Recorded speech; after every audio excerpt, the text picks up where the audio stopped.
Hola, Dios te bendiga, espero que estés muy bien, bienvenido, bienvenida a otro video del canal. Hemos terminado de leer el libro de Deuteronomio y aquí están las respuestas a las preguntas que ustedes nos han comunicado y que vamos a responder a través de todos estos materiales que hemos consultado. Así que comencemos. Primera pregunta.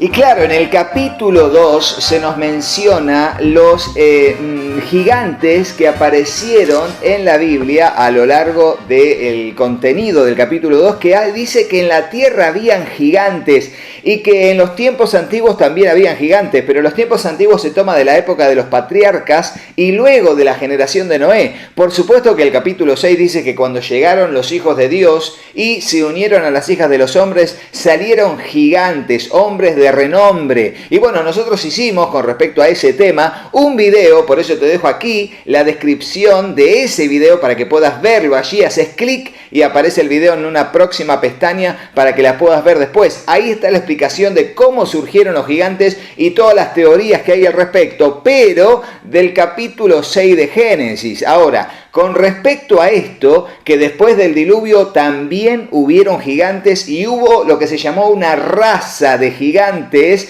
De hecho, a toda la zona de Moab se le llamó una tierra de gigantes, se lo conocía así, y el capítulo 2 de Deuteronomio nos dice justamente eso en el versículo 12, 13, en el 20, y allí es donde pudimos averiguar en base a lo que decían las Biblias de estudio y podemos ver y constatar de que en realidad no tenemos mucha información bíblica ni teorías al respecto del origen de esta raza de gigantes. Sí que tenían un nombre que no eran como los del capítulo 6, que eran los Nefilim, sino que era otro nombre que tenía que ver con raza de gigantes que de una u otra manera eran humanos, totalmente humanos. No eran, para los que creen que los hijos de Dios se juntaron, que los ángeles caídos estuvieron con las hijas de los hombres, y era una raza mixta, mitad hombre, mitad deidad. En este caso no tenemos base bíblica para decir eso. Por ende, la respuesta a esta pregunta en muchos aspectos queda en suspenso, pero no así su existencia, que fue real, que existían realmente gigantes, hombres de alta estatura y un cuerpo coherente con su estatura. Así vemos a Goliat de 3,05 metros de altura, así vemos al rey Og, que ahí estaba allí con su cama de 4 metros por casi 2 metros de ancho, una cama de hierro que daban los datos la Biblia, ¿no? Pero bueno, ¿existieron los gigantes? Sí, en aquel momento de esa tierra era tremendo, digno de una película de ciencia ficción en la actualidad. Así que ahora vamos a la próxima pregunta.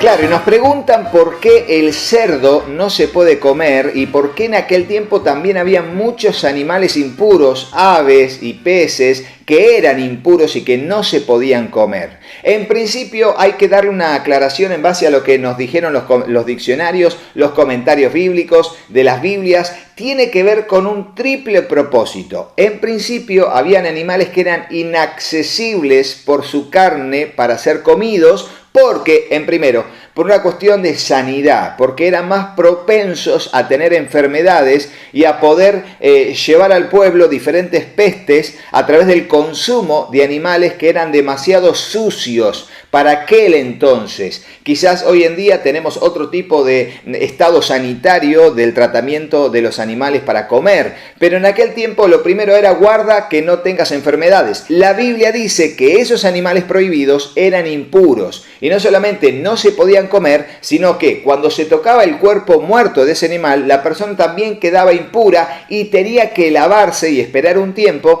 para que pueda ser ceremonialmente pura nuevamente. La segunda opción tiene que ver con explicar por qué no se podía comer ni el cerdo ni otros animales, porque también estaban ligados a cultos idolátricos de aquel entonces. O sea, habían animales que estaban ligados al simbolismo de diferentes rituales de ídolos o de explícitamente demonios de las tierras que se adoraban en aquel entonces y estaban ligados a la figura de alguno de estos animales. Por eso no se podían comer, porque el pueblo de Dios era puro, tenía que ser realmente puro, apartado del mal, santo. Y como tenía que ser puro, no tenía que comer ni acercarse a un cuerpo muerto de animales que estaban relacionados con el culto idolátrico de aquella época. Y el punto número 3 tenía simplemente que ver con señalar cuáles animales no podían comer para poder señalar los que sí podían comer. O sea, se decía, pueden comer todo esto y lo demás no, pero por las dudas decimos cuáles son los animales ceremonialmente impuros. Y allí está la lista. Hoy en día, un pechito de cerdo, una pata de cerdo, qué rico que es el cerdo, pero en aquel momento no se podían comer. Recuerden que lo que comía el pueblo de Israel lo hacía puro o impuro en relación a las demás naciones. E Israel era un pueblo santo, apartado para Dios, santo. Por eso no podían comer de algunos animales. Espero haber aclarado la respuesta a esa pregunta, así que vamos a la próxima pregunta.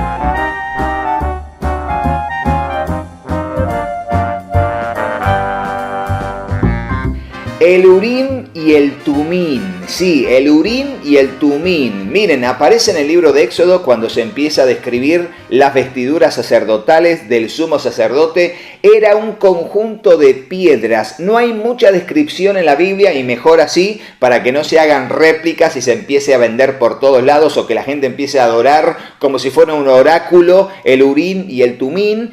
Simplemente eran un conjunto de piedras que el sacerdote podía utilizar como medio para que Dios pudiera decirle a él, tipo echando suerte, ¿vieron?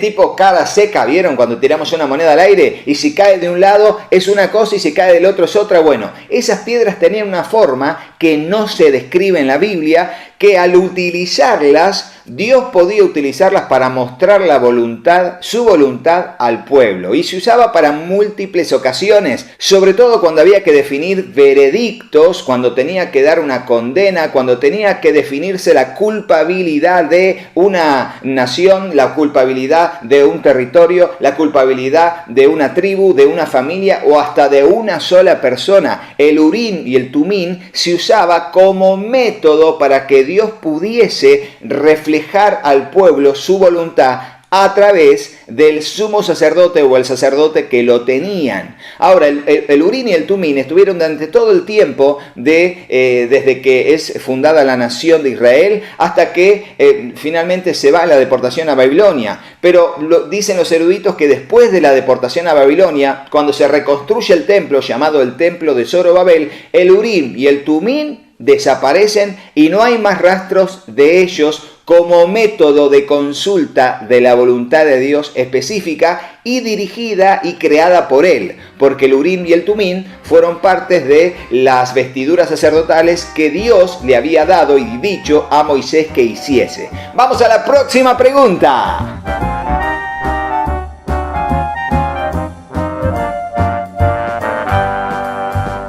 Claro, y es algo al paso, ¿no? Algo al paso cuando dice no combines al buey en un yugo con un asno. Bueno, miren, el buey es un animal muy grandote. El buey es un animal muy grande y el asno es como un caballito más flacucho. Y evidentemente por eso es que Dios, para cuidar a los animales, de hecho hay un capítulo donde Dios revela cómo tenía que ser el cuidado de los animales domésticos o de uso para el trabajo. Había que cuidarlos. Por eso el día de reposo tampoco un asno podía trabajar, ninguno podía trabajar, incluidos los animales, para darles descanso. El año del jubileo también era para los animales. El trato para los animales, y ya lo veremos en la próxima pregunta, tiene que ver con eso también. Nos revela que Dios también cuidaba de su creación y de sus animales. Por eso dicen, para un trabajo tan arduo como sería el arado, no vas a poner en el trabajo a un buey, con lo que representa el buey, junto con un animal de menos fuerza. ¿Por qué? Porque haría mucho más trabajo el buey que el asno. Entonces, es por eso que Dios dice, nunca combines a dos animales de diferente fuerza en un yugo para el trabajo. Siempre se utiliza el mismo animal para el mismo trabajo, tomados con un yugo, que era un yunque de madera que se unía a los cuellos de los dos animales para que los dos tuviesen la posibilidad de ir por el surco andando hacia adelante. Y casi siempre, les dejo este detalle, el de la derecha o el de la izquierda era un buey más viejo, y el de la izquierda o la derecha, si estaba el buey viejo a la derecha, a la izquierda estaba un buey más joven. ¿Por qué? Porque el buey viejo sabía el camino. Sin embargo, el buey joven tenía más fuerza, pero no sabía el camino de cómo era el trabajo, no tenía experiencia. Entonces, ¿qué hace? Lo que hace es poner un buey viejo con un buey joven al lado. Y nos recuerda las palabras de Jesús en Mateo capítulo 11, que dice: llevad mi yugo sobre vosotros, porque mi yugo es fácil y ligera mi carga. Entonces, Jesús viene a representar en la historia del pueblo de Israel, en esa metáfora que utiliza, al buey viejo, un buey que conoce el camino, un buey que sabe para dónde hay que tirar y que tira junto con vos. Y nosotros somos esos bueyes jóvenes que a veces tendemos a no saber el camino y a veces queremos desviarnos, pero como estamos unidos con el yugo, y el yugo es la obediencia a Dios, el temor a Dios, el amar a Dios, el amar al prójimo, el dar fruto, el que las palabras de Cristo corran en nosotros y nosotros poner en práctica las palabras de Cristo, ahí vamos para adelante. Él tira con nosotros para hacer el trabajo de la obra de Dios. Así que espero que te haya bendecido, sobre todo este último comentario. Vamos a la próxima pregunta.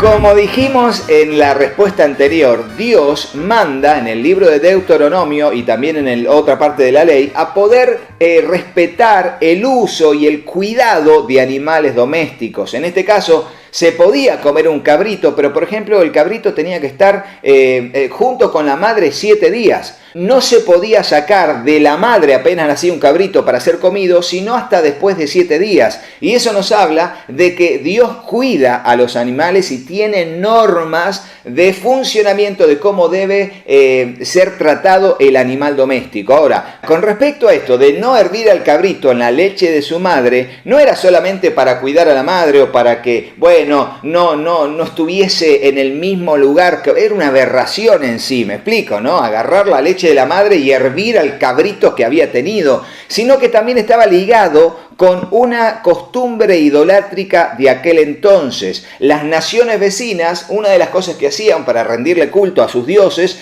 eran tomar al cabrito y matarlo hirviéndolo en la misma leche que le habían sacado a la madre. Y eso era un modo de adoración a los demonios que rendía el culto las naciones de aquel entonces. Y Dios dijo: eso no va a pasar en mi pueblo, no lo van a hacer como las naciones vecinas. Por eso en algunos detalles se da este dato de no hagan como las naciones vecinas, y solamente es genérico, es general. Pero sin embargo, en este caso dice: no hiervas al cabrito en la leche de su madre. Por ende, estaba dentro también de las costumbres de las naciones de aquel entonces. Y eso Dios no lo permitía, porque el pueblo de Dios era un pueblo y es un pueblo santo. Lo mismo nos pasa a nosotros cuando nos dice: la amistad con el mundo es enemistad contra Dios. No os engañéis, Y si aquel que quiera ser amigo del mundo se constituye enemigo de Dios. Santiago es muy claro al respecto. Así que ahora sí, vamos a la última pregunta de este video.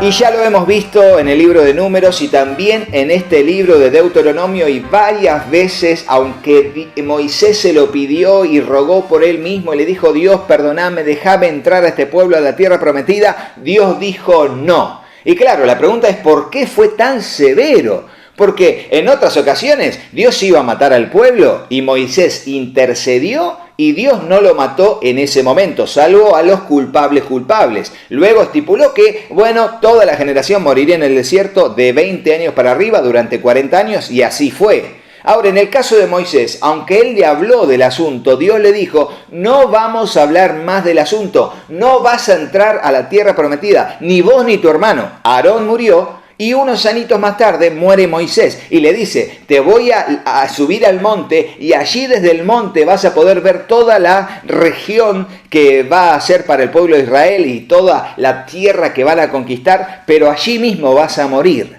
¿Por qué fue tan severo? En realidad, recordemos que Moisés era el intermediario entre Dios y el pueblo. Y así como Dios le decía a Moisés, tenés que hacer mi voluntad, nunca iba a permitir que él haga su voluntad. Y cuando le dijo, o sea, que Moisés haga la voluntad de Moisés y no la voluntad de Dios. Y cuando le dijo, háblale a la roca, entonces Moisés, en vez de hablarle a la roca, la golpea una vez y no pasa nada, y la golpea 2 veces y ahí sale agua. Y yo creo que Dios le dijo, te dije que le hables.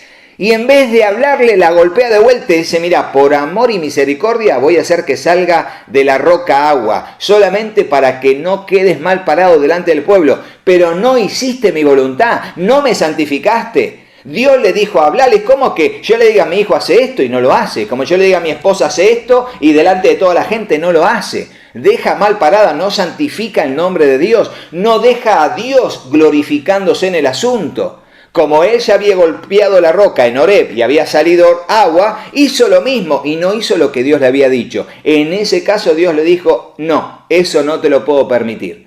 Te permito que intercedas por el pueblo y lo voy a perdonar. Pero esto no te lo voy a permitir, ¿por qué? Porque afectó mi santidad. No me santificaste delante del pueblo. Y te digo, en muchos aspectos prefiero no jugar a ese juego extraño, no jugar ese juego tenebroso de a ver hasta cuándo puedo hacer o no la voluntad de Dios. No, quiero intentar agradar a Dios en todos los días de mi vida. Si no me va bien, no es porque lo planifiqué, pero quiero hacer la voluntad de Dios. Así que hasta acá llegamos con este video de las respuestas a las preguntas del libro de Deuteronomio. Y seguimos, porque siguen todos los videos del libro de Josué y el resto de todos los libros históricos. Y avanzamos en el propósito. Y no te vayas de acá, como siempre decimos, sin hacerle caso a mis hijos. Hola, yo soy Katy. Si te gustó el video, ponle me gusta y déjanos un comentario. Hola, yo soy Juanpi. Suscríbete al canal y activa la campanita. Y acordate de compartirlo con tus amigos. Que Dios los bendiga muchísimo. Y hasta el próximo video. ¡Chao, chao!